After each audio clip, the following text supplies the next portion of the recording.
আমরা প্রেস ক্লাবে এসেছি কেন? আমাদের নারায়ণগঞ্জে মুক্তিধাম, সেখানে হামলা হয়েছে।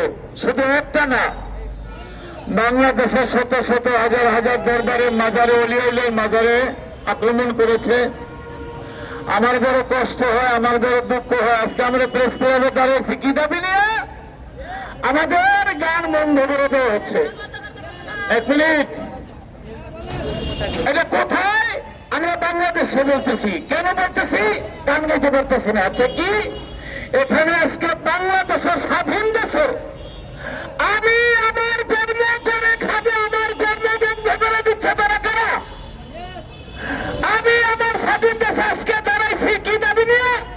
আমাদের খাবার তো নেই কেনা, আমাদের সুবিধা সামনে নেই কেনা, আমাদের টাকা তো নেই কেনা। আমি আমার কর্ম করে খাবো, সেই কর্মের মধ্যে তাদের হয়ে দাঁড়ায় এই শয়তান কারা, এই এজিদের বংশধর কারা?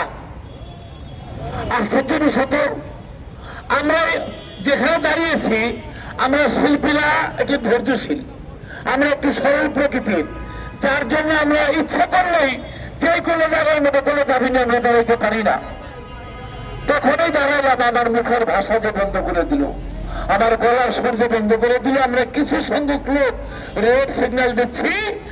বাংলাদেশে কমসে কম তালিকাভুক্ত লোক লালন চর্চা দারুণ সব মিলে প্রায় 1 কোটিরও বেশি হবে। আমরা তার মধ্যে দাড়ি সারি ভাটিয়ারি পল্লীগীতি বাউল লালন সব মিলে আমরা শিল্পী আছি 20 লক্ষ।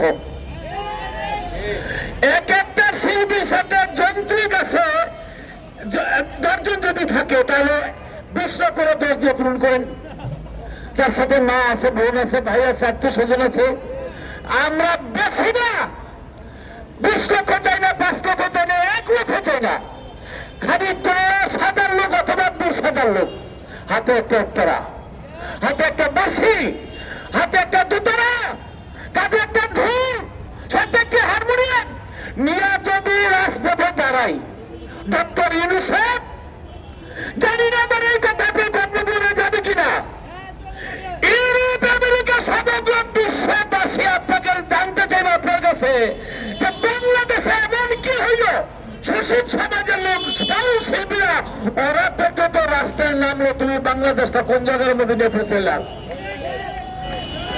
আমি জানি ডক্টর ইউনুস সাহেব, আমি আপনার সাথে বসিনি, একটা চা খাইনি, কোনোদিন আপনার কাছে যাইনি আপনাকে, তবে এইটুক জানি আপনাকে গান শোনার মতো লোক, আপনার সঙ্গীত প্রেমিক লোক, সাংস্কৃতিক প্রেমিক লোক। বর্তমানে যত জন উপদেষ্টা আছে সবাই সঙ্গীত প্রেমী লোক, তাহলে সেই সঙ্গীত আজকে বন্ধ হয়ে দ্বার পর্যন্ত কেন?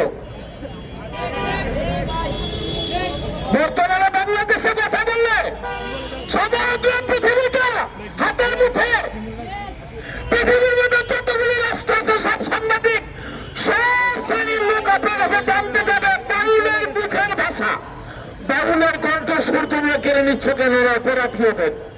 আমরা কি রাজপথ চাই? আমরা কি গতি চাই? 12 লক্ষ রোহিঙ্গা বাংলাদেশের মধ্যে খাদ্য, বাসস্থান, চিকিৎসা দেওয়া রাখছে ভিনদেশি, আলহামদুলিল্লাহ। কিন্তু আমরা বাংলাদেশের মানুষ, নাগরিক হইয়া এই দেশে আমার জন্ম, আমি আমার কর্ম করে খাবো, সেই কর্মের মধ্যে বাধা আসতেছে। আমার পরিবার বর্গ নিয়ে আমি বেঁচে থাকবো, সেই পথের মধ্যে বাধা হয়ে আসতেছে। আমি আপনাদের ক্ষতি করছি কি? আমার বাউল আপনার ক্ষতি করছে কি? আমার তরিকার লোক আপনার ক্ষতি করছে কি? আমরা জানি আল্লাহ বলেছেন আল্লাহর বন্ধু, অনিদের সাথে যুদ্ধ করলে আমি আল্লাহর সাথে যুদ্ধ করা হয়। তা আমি জানি না পৃথিবীরাজ, তার মা বলছিল পৃথিবীরাজ তুই এত বড় রাজা, তোর সাথে যুদ্ধ করে পারবে, সেই রাজা বর্তমানে পৃথিবীতে নাই। তবে হ্যাঁ, মুসলমান একজন ফকির আসবে, তার সাথে বেয়াদবি বলে তো রাজ্য থাকবে না। সেই ফকির ছিল আমার হযরত খাজা মঈনুদ্দিন চিশতি রাহমাতুল্লাহ আলাইহি। চোরা সোনা ধর্মের কাহিনী, খাজা বাবার সাথে বেয়াদবি করে পৃথিবী থেকে বিচ্ছিন্ন হয়ে গেছে পৃথিবীরাজ। আমি চাই না তোমরা যারা আছো তোমাদের কর্ম তোমরা করো। আমাদের অলিয়াউলিয়ার মাঝে হাত দিয়ে যে বেয়াদবি করেছো, প্রত্যেকটা দরবারের মধ্যে কানে ধরে না তওবা করো, তাহলে হলে আমি লতিফ সরকার ছেড়ে দিতে পারি। বাংলাদেশের জনগণ ছেড়ে দিলে তোমার আল্লাহ ছাড়বে না। আর আমি বলি আমাদের পীর যখন দেয়ালে থেকে যাবে, বাংলাদেশের হাজার হাজার লক্ষ লক্ষ পাগল ফকির তারা কি চায়? একটা পাগল কি চায়? ওর গায়ের মধ্যে একটা জামা, পরনের মধ্যে ছিঁড়া ভরা একটা জামা, দেখেন আপনি খুঁজে কারোর সাথে একটা কম্বল আছে, কারোর সাথে একটা কম্বল নাই।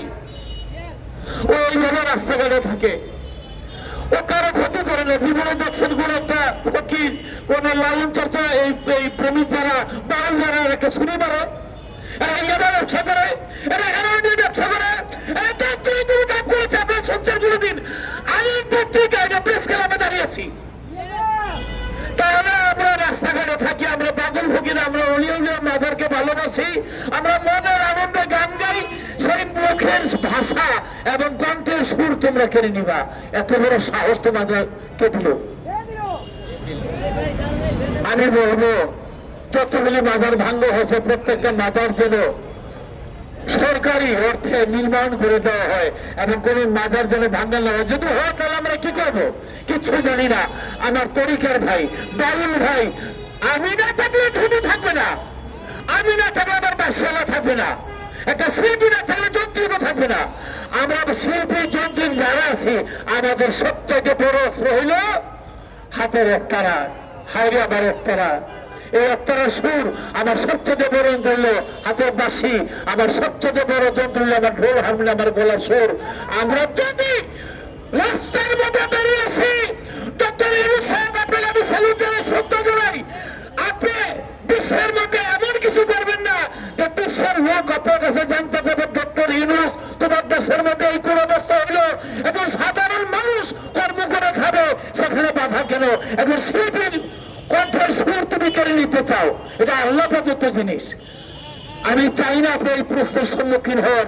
অর্থাৎ কারণে আপনার উপদেষ্টা মন্ডলী যারা আছে তাদেরকে নিয়ে বসে এই অলিয়ার দেশে, এটা হাসান রাজার দেশ, কবি জালালের দেশ, এটা আব্দুল করিমের দেশ, এটা আমাদের সাইজি বিশ্বের বাউল সম্রাট লালন সাইজির দেশ।